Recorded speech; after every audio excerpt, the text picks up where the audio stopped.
সুপ্রিয় শিক্ষার্থীবৃন্দ, আশা করি আল্লাহর রহমতে তোমরা সবাই ভালো আছো।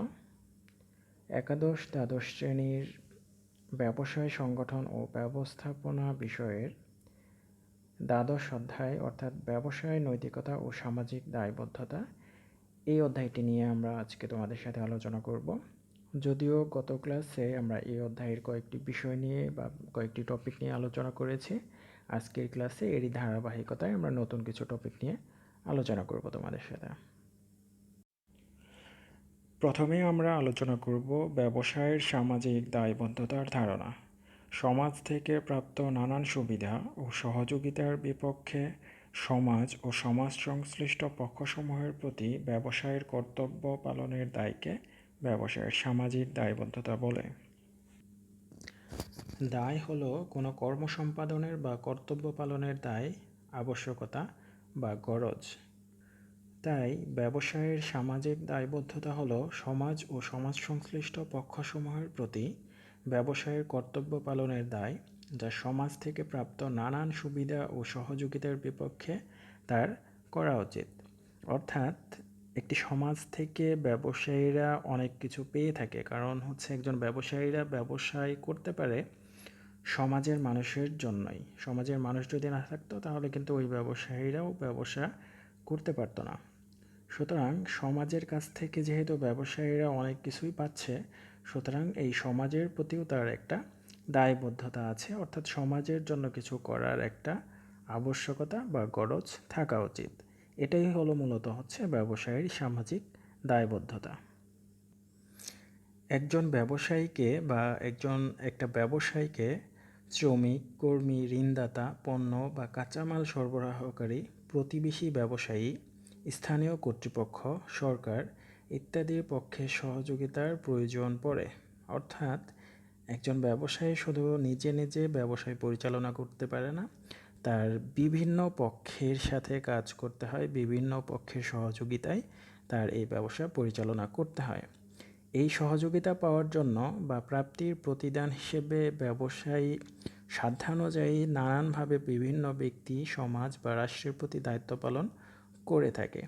এর সবই ব্যবসায়ের সামাজিক দায়িত্ব পালন হিসেবে দেখা হয়ে থাকে। এখন আমরা দেখব ব্যবসায়ের সামাজিক দায়বদ্ধতার গুরুত্ব, অর্থাৎ ব্যবসায়ের সামাজিক দায়বদ্ধতা কেন থাকবে সেটা নিয়ে আমরা আলোচনা করব।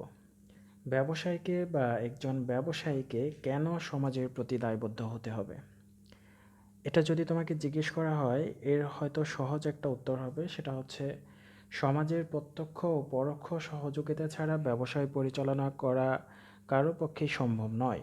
তাই সহযোগিতাকারীর প্রতি সাহায্য গ্রহীতা কৃতজ্ঞ হবে, বিনয়ী হবে, এটাই তো স্বাভাবিক বিষয়, তাই না? একজন ডাক্তার কেন সমাজের মানুষের প্রতি দায়িত্বশীল হবে?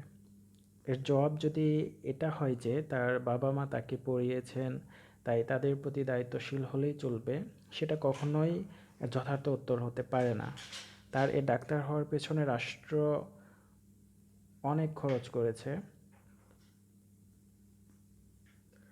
সেই খরচের টাকা কাদের পকেট থেকে এসেছে?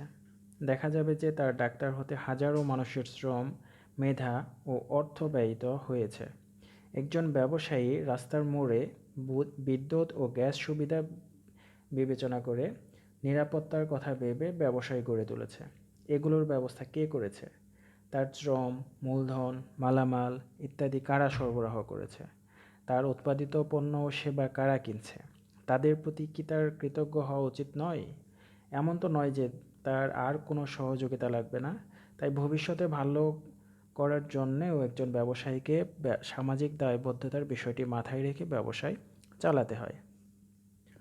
এখন আমরা ব্যবসায়ের সামাজিক দায়বদ্ধতার যে গুরুত্ব সেটি কয়েকটি পয়েন্ট আকারে আলোচনা করব। প্রথমেই এই গুরুত্ব সম্পর্কে যদি বলতে চাই, তাহলে আমরা বলতে পারি সামাজিক বিপর্যয় রোধ। তোমরা যদি দেখো, অনেক দরিদ্র বাবা মা অনেক কষ্ট করে তাদের সন্তান মানুষ করেছেন। এখানে সেই সন্তান যদি বাবা মার প্রতি দায়বদ্ধতার কথা না ভাবে তাহলে ওই পরিবারটি কী দশা হবে? সরকার যদি জনগণের ওপর অধিক ট্যাক্স বসিয়ে বিদেশ থেকে ঋণ এনে দেশের ব্যবসায় অবকাঠামো গঠন করে, ব্যবসায়ীদের সহজ শর্তে ঋণ দেয়, আর যদি ব্যবসায়ীরা ব্যবসায় গড়ে সরকারকে রাজস্ব ফাঁকি দেয়, তাহলে সরকারের সাথে অসহযোগিতা করে, তবে সরকার চলবে কিভাবে? যে ক্রেতা ও ভোক্তা ব্যবসায়ীর সৌভাগ্যের ধন, তাদেরকে যদি ঠকায়, প্রতারণা করে, ভেজাল ও স্বাস্থ্যের জন্য ক্ষতিকর এমন কোনো পণ্যে বাজার ছেয়ে ফেলে, ওই ক্রেতা বা ভোক্তাদের দশায় কী হবে? তোমরা বর্তমান পরিস্থিতিতে দেখতে পারবে যে এই বর্তমান করোনা পরিস্থিতির মধ্যেও বিভিন্ন অসাধু ব্যবসায়ী আছে, যেগুলো স্বাস্থ্য পণ্য যেগুলো আছে সেগুলো ভেজাল পণ্য বিক্রি করছে, নকল পণ্য তৈরি করছে, যেগুলোর কোনো মান নেই।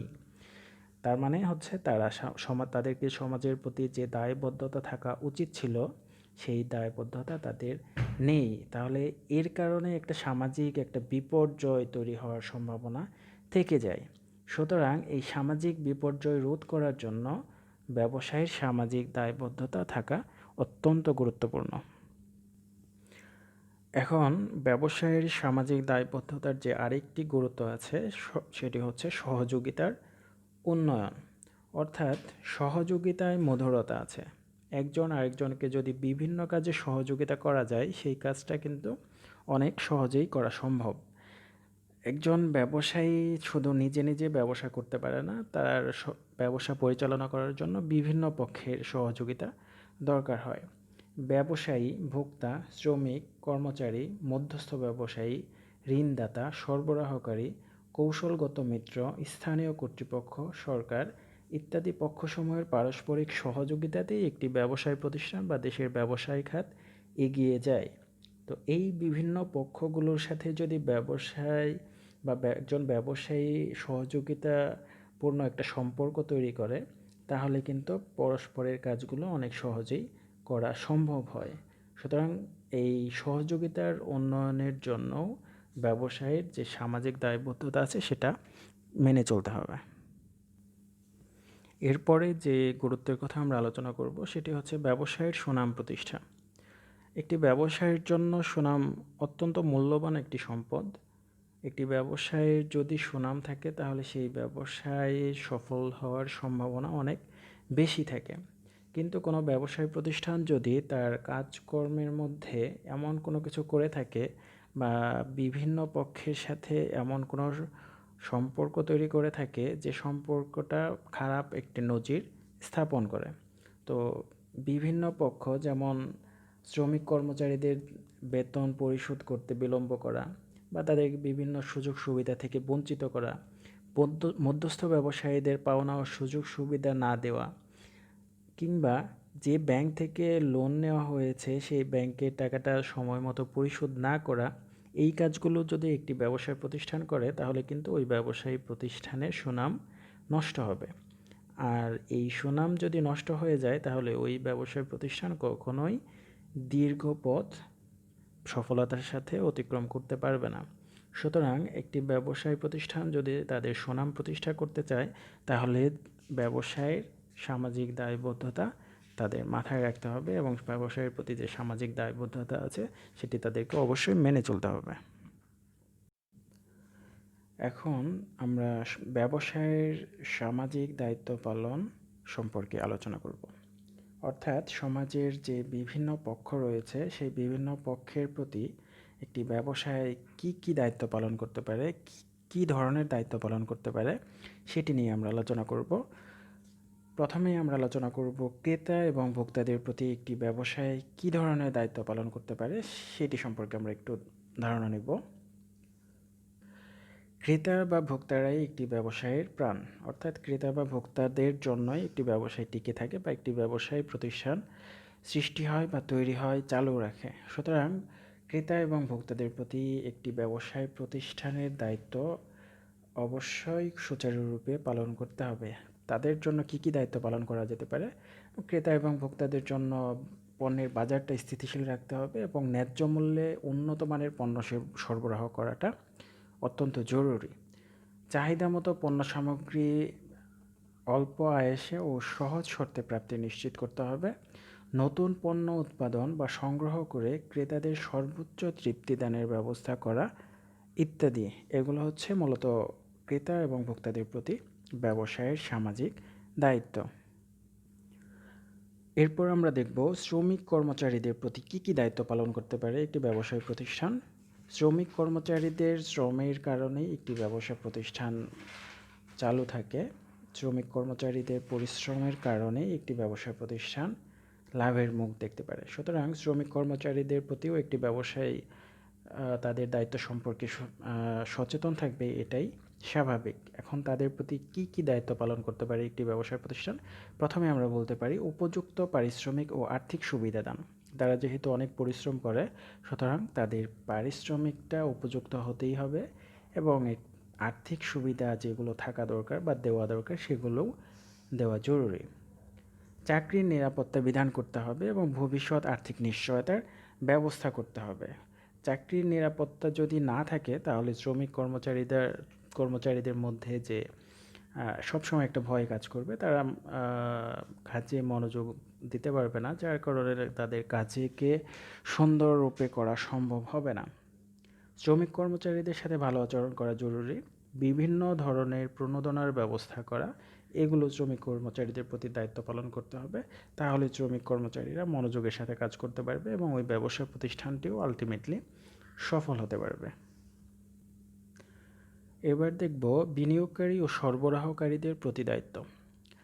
একটি ব্যবসায়ে যারা বিনিয়োগ করে বা বিনিয়োগকারী যারা আছে তাদের প্রতিও দায়িত্ব পালন করতে হবে এবং সরবরাহকারীদের প্রতিও দায়িত্ব পালন করতে হবে। তাদের প্রতি কী কী দায়িত্ব পালন করা যেতে পারে? যেমন পাওনাদারদের পাওনাটা যথাসময়ে পরিশোধ করতে হবে, শেয়ার হোল্ডারদের ন্যায্য ও উৎসাহব্যঞ্জক লভ্যাংশ প্রদানের চেষ্টা চালাতে হবে, ব্যবসায়ের উন্নয়ন, সম্প্রসারণ ও বিনিয়োগকারীদের সামাজিক মর্যাদা প্রতিষ্ঠা, এগুলো বিষয়গুলোই মূলত বিনিয়োগকারী ও সরবরাহকারীদের প্রতি দায়িত্বের মধ্যে পড়ে। এরপর আমরা দেখব সরকারের প্রতি কী কী দায়িত্ব পালন করা যেতে পারে। সরকার যেহেতু একটি যে কোনো সমাজের সর্বোচ্চ প্রতিনিধিত্বশীল সংস্থা, সুতরাং দেশের ব্যবসায় উন্নয়নে সরকারের যেমন দায়িত্ব রয়েছে তেমনিভাবে ব্যবসায়ের সরকারের প্রতি দায়িত্ব থাকাটাই স্বাভাবিক। ব্যবসায়ের সরকারের প্রতি যেসব দায়িত্ব পালন করা যায় সেগুলো হচ্ছে সরকারকে যথারীতি কর ও রাজস্ব প্রদান করতে হবে, কারণ হচ্ছে এই কর এবং রাজস্ব টাকা দিয়েই মূলত একটি দেশের সরকার পরিচালিত হয় এবং দেশের যে উন্নয়ন কার্যক্রম হয়, এই যে তোমরা রাস্তাঘাট, স্কুল, কলেজ, হাসপাতাল দেখো, এগুলো নির্বাহ করা হয় মূলত এই হচ্ছে কর এবং রাজস্ব থেকে। সুতরাং ওই ব্যবসায়ী প্রতিষ্ঠান যেহেতু সরকারের কাছ থেকে বিভিন্ন রকম সুবিধা নিচ্ছে, সুতরাং বা দেশের কাছ থেকে সুবিধা নিচ্ছে, সুতরাং সরকারকে যথারীতি কর এবং রাজস্ব প্রদান করা ওই ব্যবসায়ের জন্য অত্যন্ত গুরুত্বপূর্ণ একটি সামাজিক দায়িত্ব। এরপর আছে সরকারি নিয়ম নীতির যথাযথ অনুসরণ করা। একটি দেশে অনেক ব্যবসায়ী নীতি থাকে, শিল্প নীতি থাকে এবং আইন কানুন অনেক কিছুই থাকে। তো এই সরকারি নিয়ম নীতির যথাযথ অনুসরণ করে ব্যবসা পরিচালনা করাটাও ব্যবসায়ের সামাজিক দায়িত্বের মধ্যে পড়ে। এরপর আমরা দেখব সরকারকে বিভিন্ন বিষয় পরামর্শ দান ও সহযোগিতা দেয়া। বিভিন্ন পরিস্থিতিতে একটি দেশের ব্যবসা প্রতিষ্ঠান বা একটি দেশের ব্যবসা বাণিজ্য কীভাবে এগিয়ে যেতে পারে এ বিষয়ে সরকারকে বিভিন্ন সময় পরামর্শ দিতে পারে বা সরকারকে যদি সহযোগিতা করার প্রয়োজন হয় সেক্ষেত্রে ওই ব্যবসা প্রতিষ্ঠান সরকারকে সহযোগিতা করবে, এটাও তাদের একটা দায়িত্বের মধ্যেই পড়ে। এরপর হচ্ছে বেকার সমস্যার সমাধানে সরকারকে সহায়তা করতে হবে। বেকার সমস্যা একটি দেশের জন্য একটি বড় রকমের একটি সমস্যা হতে পারে। একটি ব্যবসা প্রতিষ্ঠান যেখানে অনেক লোকের কর্মসংস্থান করা সম্ভব হয় এবং এই বেকার সমস্যার সমাধানে সরকারকে সহযোগিতা করতে পারে এই ব্যবসায়ী প্রতিষ্ঠান এবং এটি ব্যবসায়ের একটি সামাজিক দায়িত্বের মধ্যেই পড়ে। এরপর আমরা দেখব স্বগোত্রীয় ব্যবসায়ীদের প্রতি দায়িত্ব। অর্থাৎ একটি ব্যবসায় প্রতিষ্ঠান শুধু তারা নিজেরা একা ব্যবসা করে না, তাদের মতো অনেক ব্যবসায়ী থাকে বা স্বগোত্রীয় অনেক ব্যবসায়ী থাকে, তাদের প্রতিও শুধু প্রতিযোগিতা করে রেষারেষি করে খারাপ সম্পর্ক তৈরি করা যাবে না। একজন আরেকজনকে সহযোগিতা করে বা স্বগোত্রীয় ব্যবসায়ীদের মধ্যে দায়িত্ব পালন করে সবাইকে নিয়ে এগিয়ে যেতে হবে। এখন তাদের প্রতি যেসব দায়িত্ব পালন করা যেতে পারে সেগুলো হচ্ছে প্রতিবেশী ব্যবসায়ীদেরকে সংঘবদ্ধ করে সংঘ বা সমিতি গড়ে তোলা। একা একা যে কাজটি করা সম্ভব হয় না সেটা যদি সংঘবদ্ধভাবে করা সম্ভব হয় বা একটা সংঘ বা সমিতি গড়ার মাধ্যমে যদি করা যায় তাহলে বিভিন্ন সময় অনেক কঠিন কাজকেও সহজ করে তোলা সম্ভব হয়। এরপর দেখব হচ্ছে একের অসুবিধায় অন্যের সহযোগিতা করা। অন্যায় প্রতিযোগিতা লিপ্ত না হওয়া, এগুলোই মূলত হচ্ছে সহগোত্রীয় ব্যবসায়ীদের প্রতি দায়িত্ব পালনের কিছু কাজ। এরপর দেখব সাধারণ সম্প্রদায়ের প্রতি কিছু দায়িত্ব, অর্থাৎ সাধারণ সমাজের মানুষ যারা আছে বা সাধারণ সম্প্রদায় যারা আছে তাদের প্রতি কী কী দায়িত্ব পালন করা যেতে পারে। সমাজের প্রয়োজন মাফিক পণ্য সেবা সামগ্রী উৎপাদন ও তা সরবরাহ করা, বিভিন্ন জনহিতকর সহায়তা প্রদান ও জাতীয় দুর্যোগ মুহূর্তে জনগণের পাশে দাঁড়ানো, এলাকায় হাসপাতাল প্রতিষ্ঠা করা যেতে পারে, শিক্ষা প্রতিষ্ঠান এবং ধর্মীয় ও অন্যান্য কল্যাণধর্মী প্রতিষ্ঠান গঠন করা যেতে পারে, প্রতিবেশীদের জন্য বিদ্যুৎ, গ্যাস সংযোগ, রাস্তাঘাট সুবিধা ইত্যাদি সুবিধা দেওয়া যেতে পারে। তো এগুলোই মূলত হচ্ছে যে সমাজের বিভিন্ন পক্ষ আছে সেই বিভিন্ন পক্ষের প্রতি যে সামাজিক দায়িত্ব পালন করা দরকার হয় একটি ব্যবসায়ের জন্য, সেইগুলোরই কিছু উদাহরণ বা সেগুলোরই কিছু নমুনা। সুপ্রিয় শিক্ষার্থীবৃন্দ, আজকে আমাদের আলোচনা এই পর্যন্তই থাকবে। আগামী ক্লাসে আমরা ইনশাআল্লাহ বাকি অংশটুকু পড়ার চেষ্টা করব। আর তোমাদের কাছে যে টেক্সট বই আছে সেই টেক্সট বই থেকে এই টপিকগুলো সুন্দর করে পড়ে ফেলবে। তো ধন্যবাদ সবাইকে, ভালো থাকো, আল্লাহ হাফিজ।